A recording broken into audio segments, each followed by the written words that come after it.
Caleb Rourke believed routine was the glue that kept his life from drifting apart, and for 3 years that routine revolved around Naomi Finch and her golden retriever, Bristle. Caleb worked remotely as a logistics coordinator, quiet and methodical, while Naomi thrived in social chaos, freelance events, late dinners, spontaneous plans. They lived together in a modest rental on the edge of Portland, the kind of place where neighbors rarely spoke and privacy felt guaranteed. Bristle had been Naomi's dog long before Caleb entered the picture, yet from the first month, the dog bonded to Caleb with an intensity that surprised everyone, following him during work calls, sleeping near his desk, reacting to his moods before he voiced them. Naomi joked that Bristle had chosen sides. For most of their relationship, that loyalty felt harmless, even comforting, until it started to feel like a warning. It began after Naomi returned from a 3-day vendor conference she claimed was exhausting but productive. She came home energized instead of tired, humming while she unpacked, phone glued to her hand.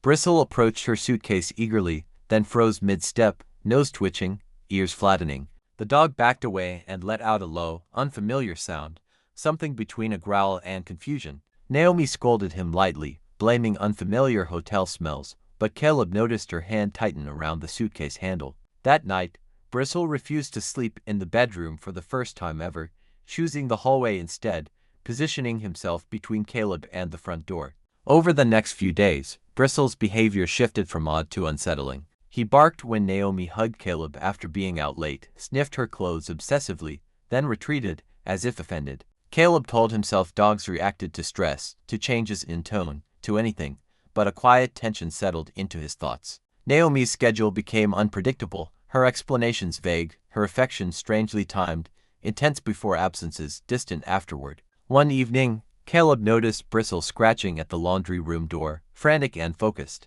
Inside, Naomi's jacket lay draped over a chair. Bristle buried his nose into one sleeve and began barking sharply, hackles raised, as if someone else were standing there. Caleb smelled the fabric and caught something unfamiliar beneath Naomi's usual detergent, a sharp cologne he didn't recognize. When he mentioned it, Naomi laughed too loudly and said it must be from a crowded bar. Caleb started paying attention to patterns instead of excuses. Bristle pulled hard on walks toward a specific side street Naomi often claimed she avoided. Near a dimly lit townhouse complex, Bristle would slow, sniff the air, then sit, staring, waiting. Caleb began walking there alone at night, noticing a silver sedan parked inconsistently, never overnight, always gone by morning. He photographed the plate without fully admitting why. The real fracture came when Naomi announced a sudden overnight job across town.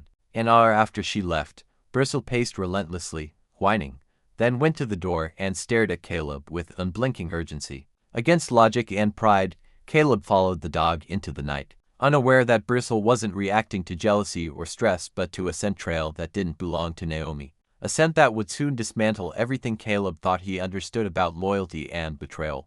Caleb let Bristle lead without questioning it, the leash slack in his hand as the dog moved with focused confidence through side streets and unfamiliar shortcuts. Nose low, tail stiff, as if following a map only he could see. The night air was damp, carrying layered city smells. But Bristle never hesitated, pulling Caleb past closed shops and quiet houses, until they reached the townhouse complex Naomi always dismissed as sketchy and inconvenient.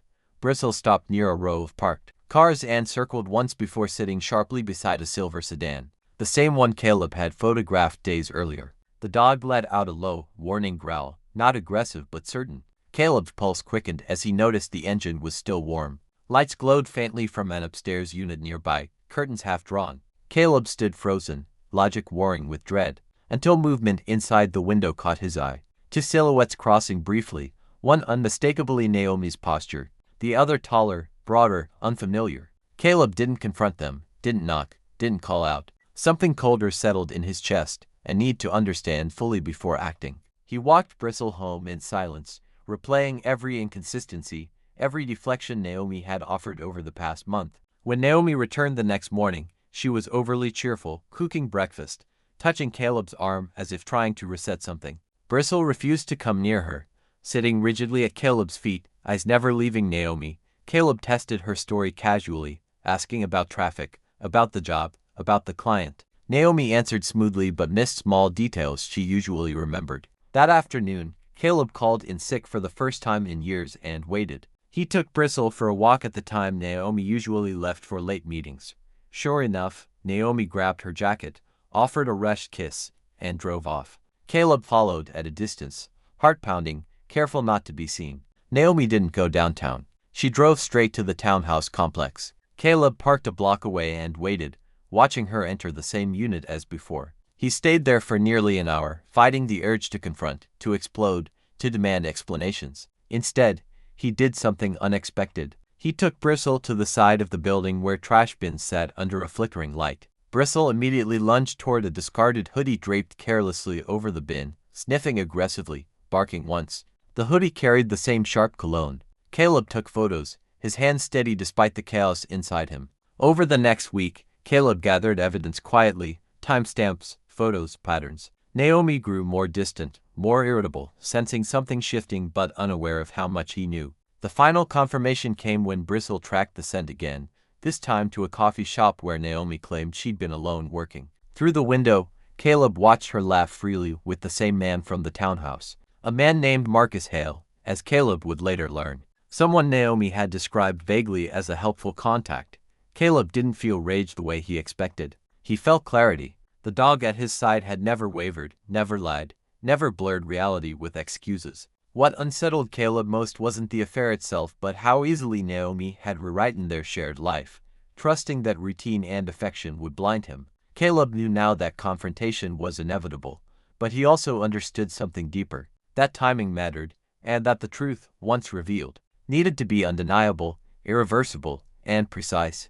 Caleb spent the next several days moving through his own life like a quiet observer, outwardly calm while internally assembling the moment when everything would break. Naomi sensed the shift but misread it as emotional distance caused by work, compensating with sudden tenderness that felt calculated rather than sincere. Bristle stayed glued to Caleb's side, alert and watchful, reacting to Naomi as if she were a stranger occupying familiar space. Caleb reviewed the evidence each night, the photos of the silver sedan, the timestamps, the images of Naomi and Marcus Hale sitting too close in the coffee shop, her hand resting on his wrist in a way she no longer touched Caleb. Yet despite the clarity, doubt lingered, not about the affair but about how deep it went, how long it had been happening, and whether Naomi planned to leave or simply keep both lives running in parallel. The answer came unexpectedly through Bristle again. One evening, Naomi left her phone charging on the kitchen counter while she showered. A message preview lit up the screen, a single word visible from across the room, tonight. Bristle, restless, jumped onto the chair and pawed at the counter, knocking the phone onto the floor. The screen unlocked on impact, revealing a thread filled with plans, excuses, and promises that stretched back months, longer than Caleb had allowed himself to suspect. The messages weren't passionate. They were logistical, discussing schedules, cover stories, even complaints about Caleb's predictability. Caleb felt something inside him harden, not anger but resolve. He took screenshots, returned the phone to its place, and waited. That night, Naomi announced she needed to stay late again. Caleb nodded, offered to walk Bristle himself, and watched her leave without suspicion. Instead of following immediately, Caleb waited 20 minutes, then drove to the townhouse complex, parking out of sight. This time, he didn't just observe. He walked Bristle around the perimeter until the dog stopped near the entrance, sniffing intently. A man exited moments later, Marcus Hale, recognizable now without doubt. Bristle growled sharply, pulling toward him. Marcus froze, eyes flicking between Caleb and the dog. Recognition flashed across his face, not of Caleb but of Bristle. He muttered an apology under his breath and hurried away, dropping his keys in his rush. Caleb picked them up before Marcus could return, noticing the townhouse key attached. The moment felt surreal, like a puzzle piece handed directly to him. Caleb didn't chase Marcus or confront him. He simply placed the keys on the hood of the silver sedan and photographed them there, a silent message. When Naomi returned home late that night, she found Caleb awake, calm, Bristle at his side. She launched into her usual explanation, but her words faltered when Caleb asked her, gently, how long she'd been seeing Marcus. Naomi froze, eyes darting to Bristle, then back to Caleb, realizing too late that the truth had already surfaced. She denied it at first, reflexively, but her voice lacked conviction. Caleb didn't argue. He told her he knew everything, that the lies were documented, the patterns clear, and that her dog, her own constant companion, had been the one thing she couldn't manipulate. The silence that followed was heavier than any shouting match. Naomi retreated to the bedroom, shutting the door softly, as if volume might worsen the damage. Caleb sat with Bristle in the darkened living room, understanding that the confrontation he'd imagined was already over. Yet the consequences were only beginning to unfold. The days after the confrontation passed in an uneasy stillness, the kind that felt louder than arguments. Naomi moved through the house carefully, speaking only when necessary, her confidence replaced by a fragile vigilance. Caleb remained composed, not out of forgiveness but control, knowing that clarity, once reached, demanded follow-through. Bristle's behavior shifted again, no longer defensive but alert, positioning himself near Caleb whenever Naomi entered the room, as if guarding a boundary that had already been crossed. Naomi finally admitted the affair in fragments, first minimizing it as emotional, then acknowledging it had become physical months earlier. She insisted it meant nothing serious, that Marcus was temporary, an escape from routine. The explanation only reinforced what Caleb already understood, that betrayal rarely announces itself as malice but as convenience. Caleb listened without interruption, his reaction unnerving Naomi more than anger would have. He told her he had no interest in salvaging something built on deception and that practical steps would follow. Naomi suggested counseling, time apart, compromises that might preserve their shared life. Caleb declined all of it. Quietly, he began separating finances, documenting shared assets, and arranging for Naomi to move out within 30 days, a timeline that felt merciful compared to how thoroughly trust had been dismantled. Naomi alternated between guilt and resentment, at times accusing Caleb of emotional absence, at others pleading for understanding. Through it all, Bristle never left Caleb's side. One evening, as Naomi packed boxes, Marcus appeared unannounced at the front door, reckless and impatient. Bristle reacted instantly, barking violently, positioning himself between Caleb and the door. Caleb opened it calmly, stepping outside and closing it behind him. Marcus attempted justification, claiming he hadn't known Naomi lived with someone, a claim Caleb dismantled with evidence and dates. Marcus's confidence eroded as Caleb explained, methodically, that all communication had been saved, that harassment or interference would be documented, and that any further contact would have consequences. Marcus left without protest, his earlier bravado replaced by embarrassment. Naomi watched the exchange from the window, realizing that the fantasy she'd created offered no protection once exposed to reality. That night, Naomi asked if she could take Bristle with her when she left. Caleb paused before answering, not out of spite but observation. Bristle, sensing tension, pressed closer to Caleb, eyes fixed on Naomi with uncertainty. Caleb told her the choice wasn't his alone, that Bristle's behavior made the answer clear. Naomi broke down then, the weight of loss finally landing, not just of a partner, but of the loyalty she'd taken for granted. In the following weeks, Naomi moved out, leaving behind more than boxes, leaving routines, assumptions, and the illusion that deception could exist without consequence. Caleb changed the locks, adjusted to the quiet, and rebuilt a sense of order that felt honest. Bristle settled into the new rhythm easily, his role shifting from guardian to companion. Yet Caleb knew the story wasn't fully finished, not until the final layer of betrayal revealed itself, something he sensed lingering beneath the surface, waiting to surface when least expected. Several weeks after Naomi moved out, Caleb believed the worst had passed, the house finally settling into a calm that felt earned rather than forced. Work regained its rhythm, evenings grew predictable again, and Bristle relaxed, no longer pacing or watching the door. Yet closure, Caleb would learn, isn't something betrayal grants easily. The final revelation arrived quietly through a certified letter addressed to Naomi that was mistakenly delivered to Caleb's mailbox. At first he intended to forward it unopened, but the return address caught his attention, a financial firm he recognized from Naomi's past freelance contracts. Curiosity outweighed politeness. The letter revealed that Naomi had taken out a personal loan months earlier using Caleb's income as supporting documentation, a move only possible because she had access to his shared financial information. The money, according to transaction records enclosed, had been funneled into Marcus Hawley's failing startup, a fact Naomi had never disclosed. The affair hadn't just been emotional or physical.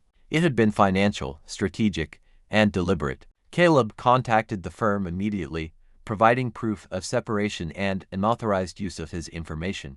An investigation followed, unraveling the remaining threads of Naomi's deception. Legal action was taken, debts reassigned, and Naomi's narrative collapsed under documentation. She reached out once more, apologizing, claiming fear and desperation had driven her choices. Caleb listened, not for reconciliation, but for confirmation that walking away had been the right decision. He declined further contact. Months later, Caleb moved to a smaller place closer to a park, a fresh start that felt unburdened. Bristle adapted instantly, thriving in the open space, his loyalty unwavering. Caleb reflected often on how instinct, something he once dismissed as irrational, had protected him when logic alone failed. The scent Bristle had followed wasn't just another man's cologne. It was the trace of a life being quietly dismantled from the inside. In the end, it wasn't confrontation that exposed the truth, nor anger, nor suspicion, but consistency, patience, and a dog who refused to ignore what didn't belong. Caleb didn't emerge unscathed, but he emerged honest, grounded, and wiser, knowing that sometimes the most reliable witness to betrayal isn't a person at all, but the one who has nothing to gain from lying.